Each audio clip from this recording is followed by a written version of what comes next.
Hi, everybody. This is day 1330.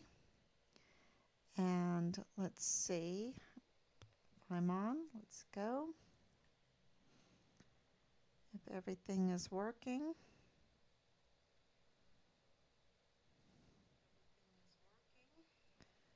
Okay.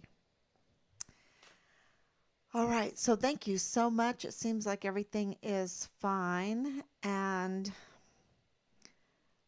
we are reorganizing and redoing things. So I'm trying to get a large reach. Of course, there is shadow banning going on and all of that, and we just have to move forward. That's it. We just have to move forward. We have to find a way. We have to make a way. This is too important. This is our national security.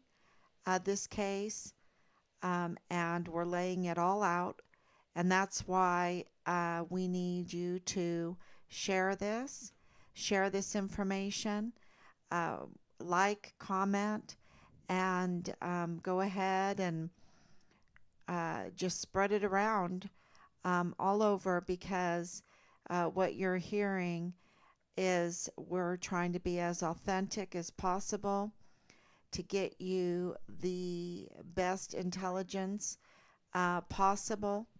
And our intelligence is coming back with so much information about the weapons audit in 2019 on Fort Bliss. That is, we're going to put all that together and I'll present that to you tomorrow because, um, 2019 was the Walmart mass shooting, right? The Walmart mass shooting with the M4s and the brown tip bullets and all of the lies, the total lies. And, with my history being from an immigrant family, having grown up in a bilingual household with bilingual grandparents, all my grandparents spoke. My grandfather came over to the United States at the age of 19 because he could not get a job in Germany at that time because you had to join the party in order to get a job.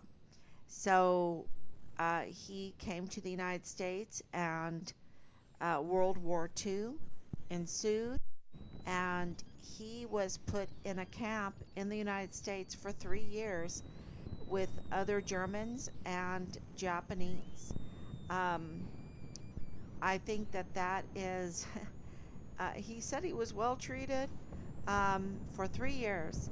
He had to be away from his wife and his children during World War II.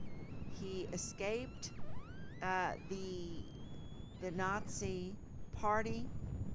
Um, Job requirements came to the United States. Was so happy that he even did not have a hard feeling at all being interned during World War II for 3 years. Um, and we're, till the day he died, I mean, 70 years in the United States, um, and just I had such a happy grandfather. Spoke German, read Psalms in German every morning, um, and so we heard his side of the story. Of course, mom um, uh, was in Germany during the whole war.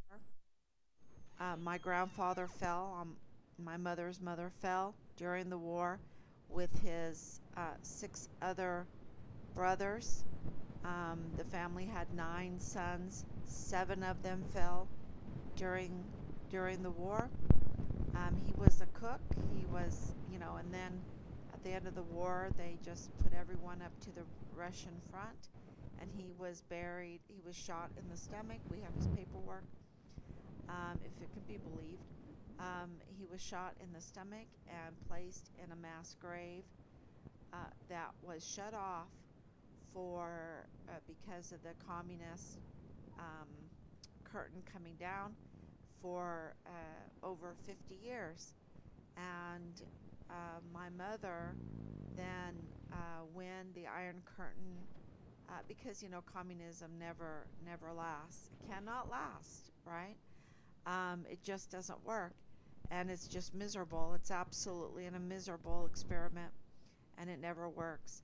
And when it fell, my mother and father had the opportunity to go to this little village where this mass grave was, where her father was said to have been buried. And it's a very heavy price.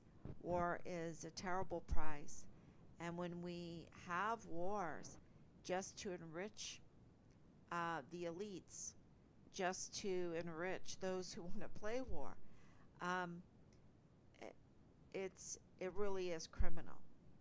It really, really is criminal. And World War II was the beginning of,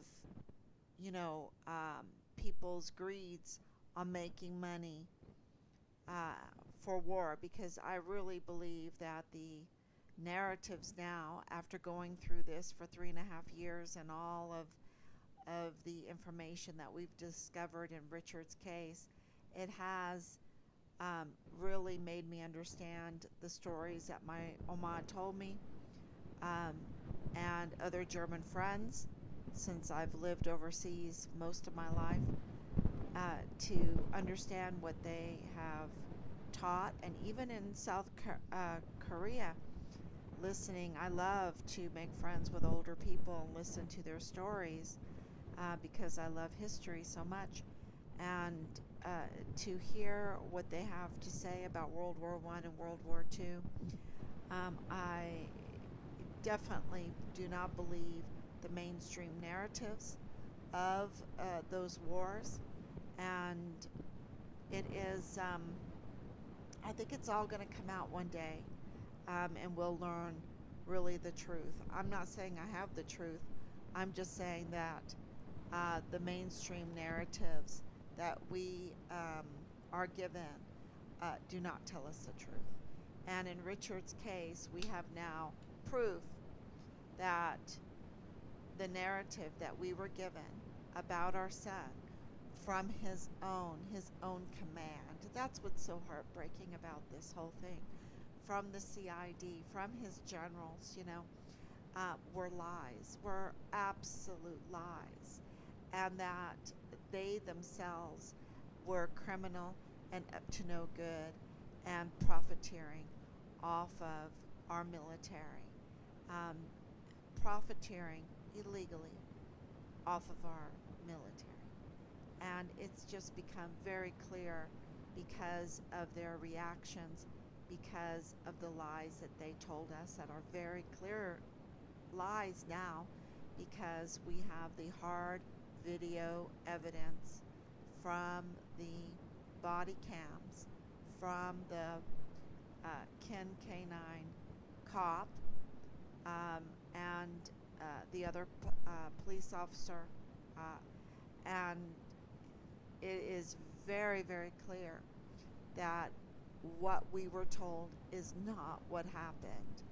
Not what happened on that night in January 27th and 28th, because it happened at midnight of 2020. And that date, when you look at the calendar, they went to the extremes, okay? Because you can say, oh, this was the El Paso Police Department. Well, they have, some to answer for with this video for so long. But who knows what they were told by the CID? Who knows what they were told by the command? The real individuals I believe that Team 5 Richard Halliday believes are implicated in this is the Army Command, Richard's Army Command, and more. And, uh, because they have an obligation to take care of our volunteer sons and daughters. They have an obligation to have their six. It's an army of one. It's leave no soldier behind. It's a Medal of Honor ethos. Um, it's esprit de corps. Okay, that is what be all you can be, right? Um, Army strong. They really want to promote the army of one, the team, uh, having each other six, having these creeds and the ethics and everything. And they need to, because an army or a military does not work where there is no esprit de corps. A, a military is doomed to lose every battle, which makes you think about the battles we've been fighting lately and how we have lost them. But a military is doomed to kill a lot more of their own without the Medal of Honor ethos, without esprit de corps, without the leadership having uh, or taking their obligation for their service members seriously. And in Richard's case, and I will say in El Paso's case, in Fort Bliss's case, and in our military's case right now, they do not have our soldiers six. They do not value their obligation to care for our volunteer sons and daughters. They are mixed up with the cartel, and I'm talking about the generals, the command, higher ranking command, and then some, and then some. They are engaged in criminal activities that include child sex trafficking, um, the child pornography, um, money laundering, arms trafficking, ammunition trafficking, and illegal narcotics trafficking. And it just goes on and on. It's just, they are engaged in these very, very serious crimes. And how can I be on here and say that with such confidence, with 3.5 years of investigative work, day in and day out, to and dealing with reactions and responses from these individuals. And absolutely, I can say with surety that they are engaged in illegal activity with the border and on their military installations. And we'll talk specifically about Fort Bliss. Fort Bliss, absolutely, really important military installation because it's right there on the border, and was the command of Richard engaged in criminal activity. Absolutely, they were engaged in criminal activity. How do I know that? Well, it's very, very simple. And it's and why would I mention World War I and World War II and um, uh, you know my past with my grandparents being immigrants, legal immigrants, that love this country, including my mother, legal immigrant, that love this country. And why would I even mention that? And I think it's because the point that I'm trying to make is that we, with the kind of history that we have had in our family. We just don't believe every narrative, okay? Just don't believe every narrative. We understand that we can absolutely be lied to with by trusted leadership. That trusted leadership, um, I should say, trusted positions can have leadership in those positions that will not honor their position and lie to you the huge lies, absolute huge lies. And so we were very aware of that. And so when they started telling us about our son, do you want to hear about your son? I'm like, yes. I remember when uh, Lieutenant Colonel Allie Payne says, do you want to hear about your son? And I'm like, yes, please, go ahead, tell us. Um, and, you know, it was so insane. It was so ridiculous. It was kind of like Patrick Crusius's manifesto, right? Anyone that believes that Patrick Crusius, once you know Patrick Crusius, you just watch him a little bit, you just read about him a little bit, and that you find out that the day of that shooting, all of a sudden his Facebook goes from a Republican to, I mean, Democrat to Republican. Oh yeah, I'm just gonna shoot up a bunch of people, but first I have to change my party affiliation. It's the most insane and ridiculous narrative to believe. And when you watch Chris Grant, he's an agent, and they do not want anyone to mention his name, even though they used him as a media sweetheart. But he is a perpetual criminal and absolutely some kind of agent with the DEA or FBI or whatever. He is absolutely a protected agent, or, I should say an informant agent of one of our agencies. And he's so protected.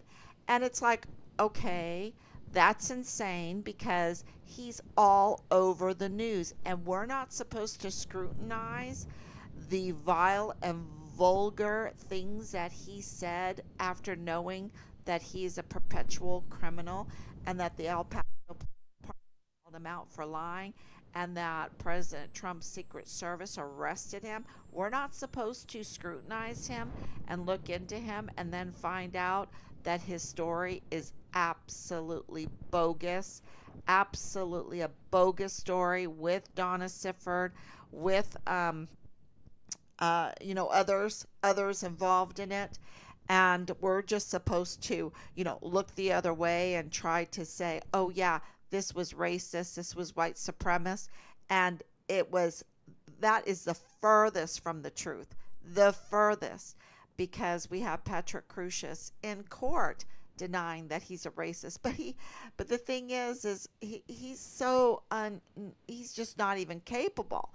And that's why they don't issue a mental health evaluation for him and put it there. Why hasn't Judge Madrano done that? Because it would show that he is not capable of even of being a racist. Okay, he is. He has a severe mental health condition, not an illness, a condition. Okay, and so that explains so much, and it explains one thing very well, that we should not believe the narrative about the Walmart mass shooting that occurred in August of 2019. It occurred on Dallas Hart's birthday, August 3rd, 2019. And Dallas Hart is very big player. He is a prime suspect in the forced murder of our son Richard Halliday. So it is a very big deal to have his name involved in in this intelligence saying that it looks like it. It looks like it that he went AWOL after August 3rd, 2019. Not Richard, but Dallas Hart did. That is what intelligence is saying. It looks like it that he went um, AWOL right after the August 3rd, 2019 incident, mass shooting incident. So that happened in El Paso. Um, Getting back to the the video evidence, the video evidence of Richard is very clear. It's very long, um, and we want to thank whoever in the El Paso Police Department is responsible for releasing that video to us. We want to say, God bless you. Thank you so much, because it really, the implications of that video is huge, absolutely huge, and um, and it really declares Richard's innocence. It declares that he was absolutely a whistleblower, that he absolutely was being retaliated against by being set up, that they wanted to discredit his character because he was a whistleblower, and that they went ahead and used that, knowing that that video footage was out there, that they could hide it. They believed that they could hide it. That's why getting this video footage is so important, because they believe that they could destroy it or they could hide it. And we know that Leilani Hart with Tavita Nusa gave Leilani Hart unauthorized access to files at the CID on Fort Bliss.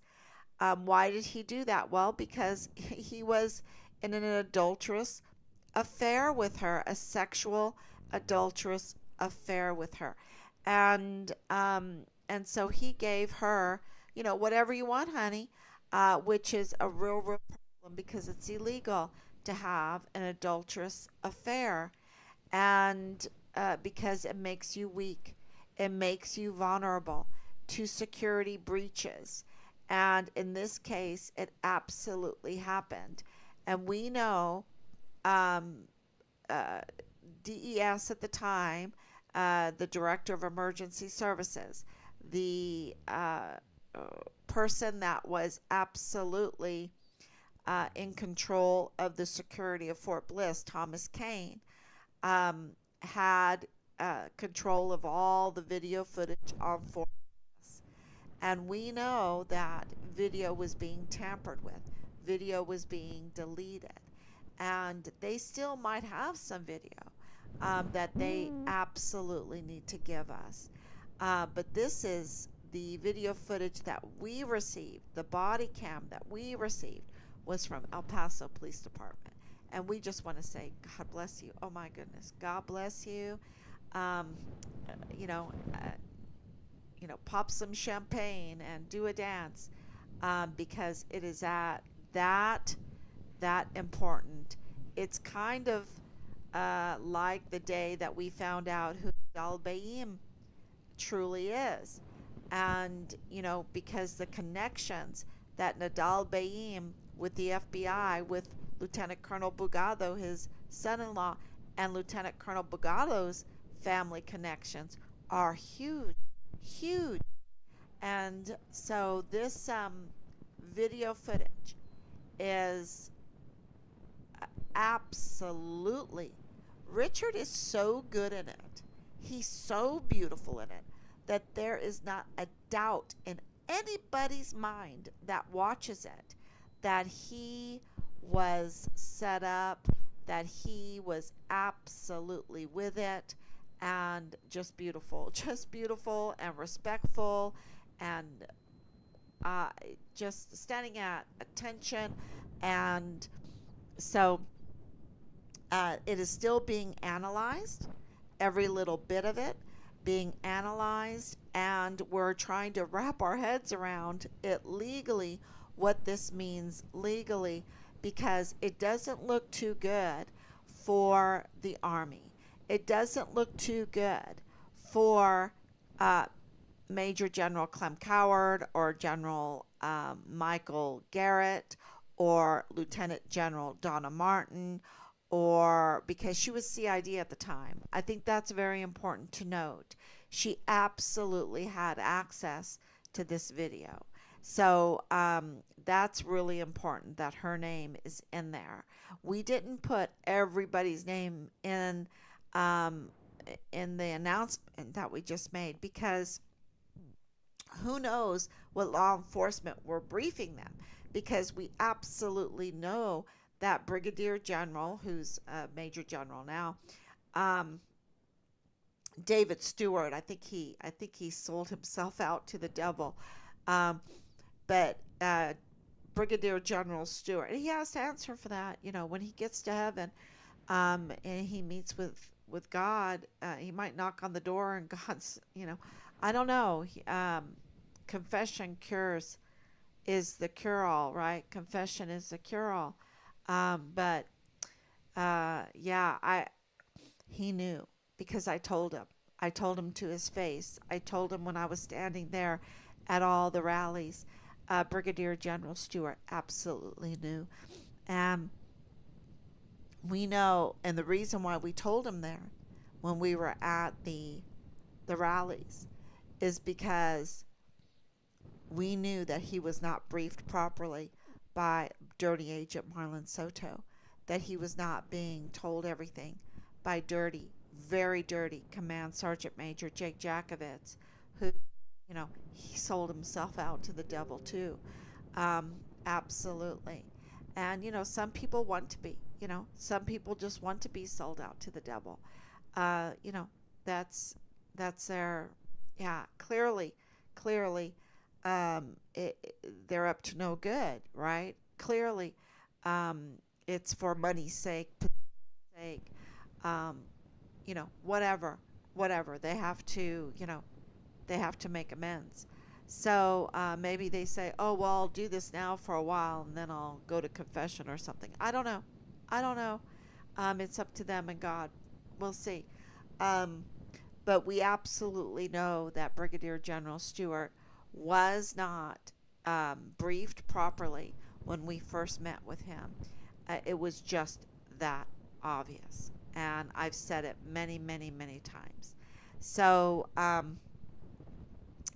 no, the video really implicates Michael Garrett, the four-star general, and Clem Coward, absolutely, the two-star general, and those are both retired. Whatever, they need to bring them back and strip them. Um, yeah, it's just that bad.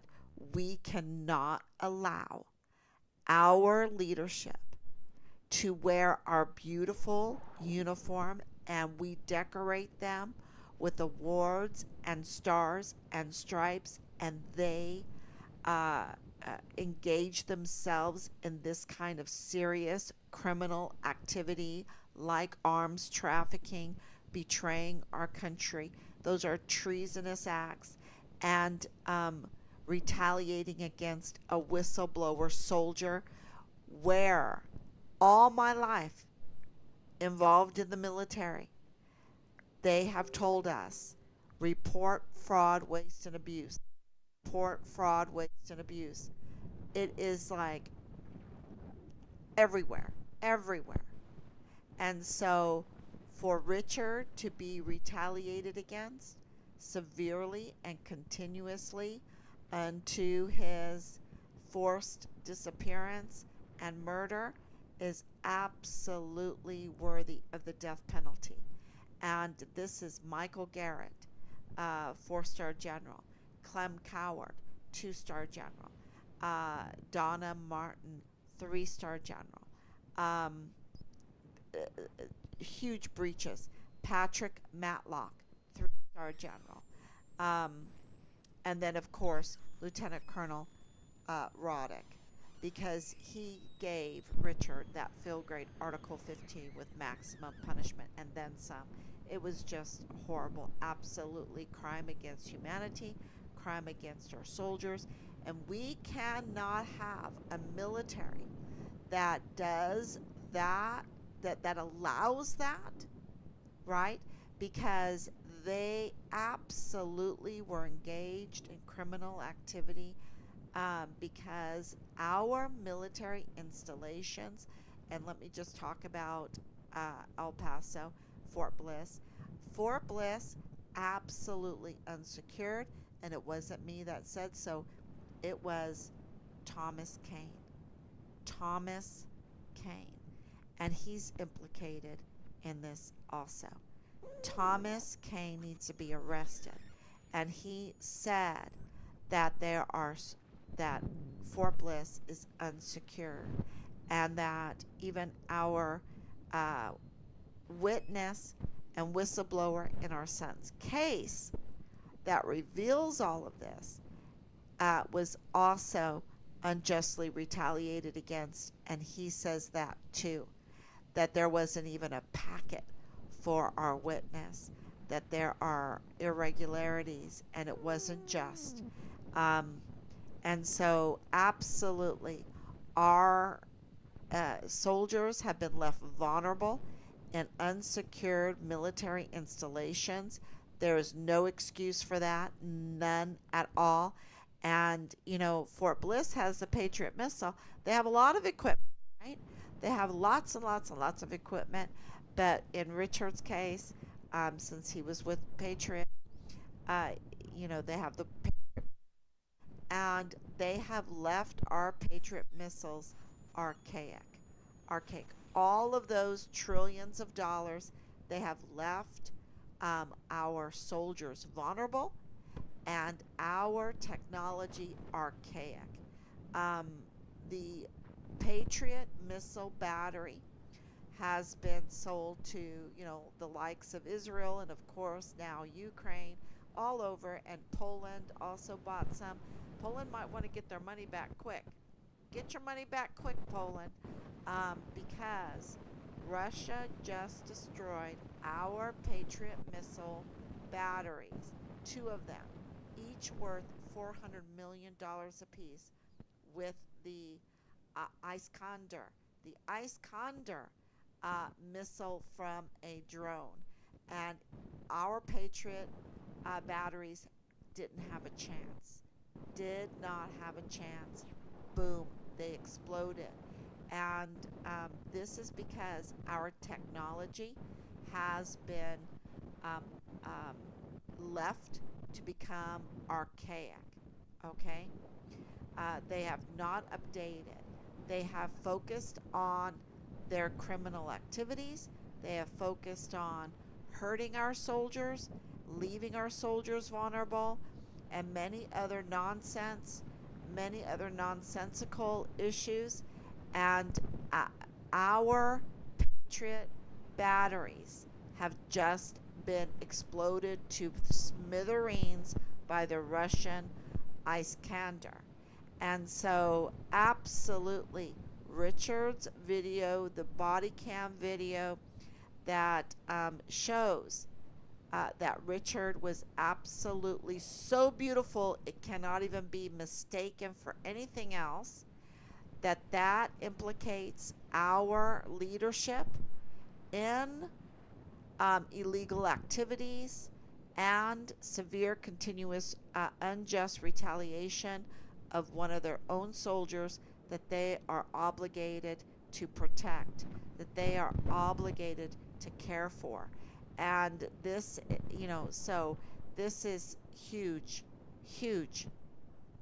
And then you have the confirmation that in 2019 they were indeed conducting a weapons audit. And what it showed, and I'm going to tell you a little bit more tomorrow, but there was our weapons being manipulated, okay? The weapons were being manipulated. And so that caused a lot of problems with tracking them, accounting, accounting for them. And so I'll talk about that a little bit tomorrow.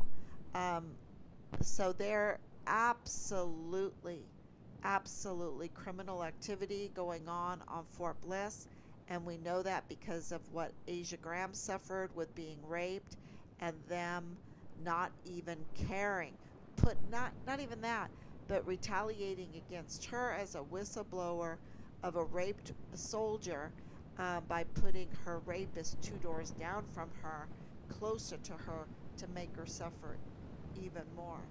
And so and there's so many examples like that, so many examples that really show, with leaders like this, who needs enemies. So that is, thank you, Anicia, for coming on. Thank you for your prayers and your love. And this is really, really breaking news that we're trying to, it's so big that we do have to have it evaluated, that we do have to make an analysis on it, that we do have to make a legal analysis on it, because the very people that we are supposed to go to make the complaints about these kinds of violations and crimes, um, you know, really going to help you. So you have to take some time to uh, make an analysis of what you can do with the information that you have, so we can get justice and accountability. And that's why I'm telling all of you to please share. Share, share. It's very, very important. Um, the other thing is you can say, well, media needs to cover this, right?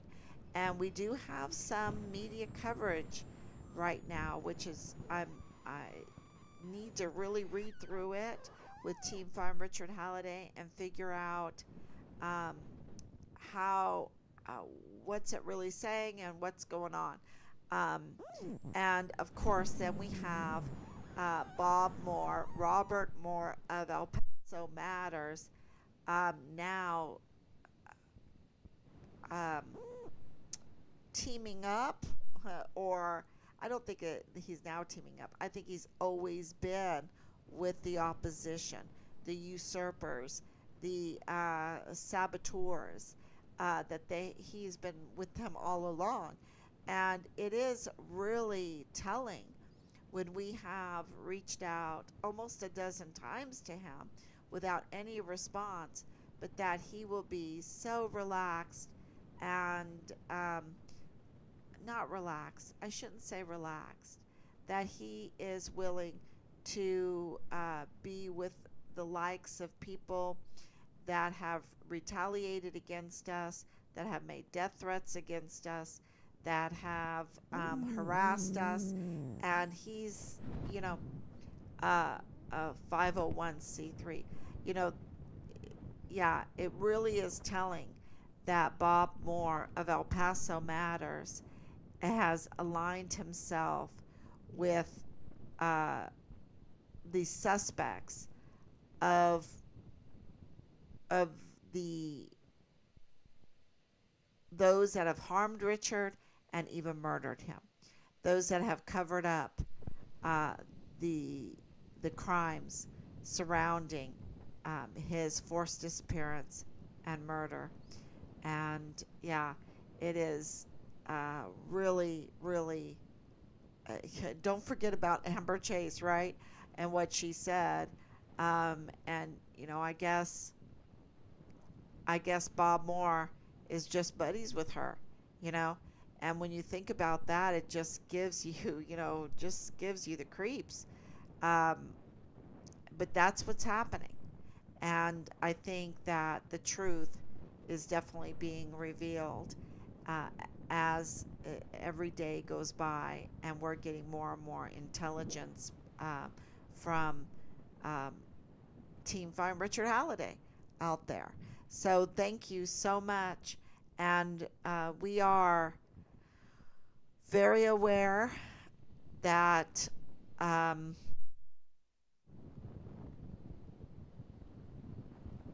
that everybody would like to see this video.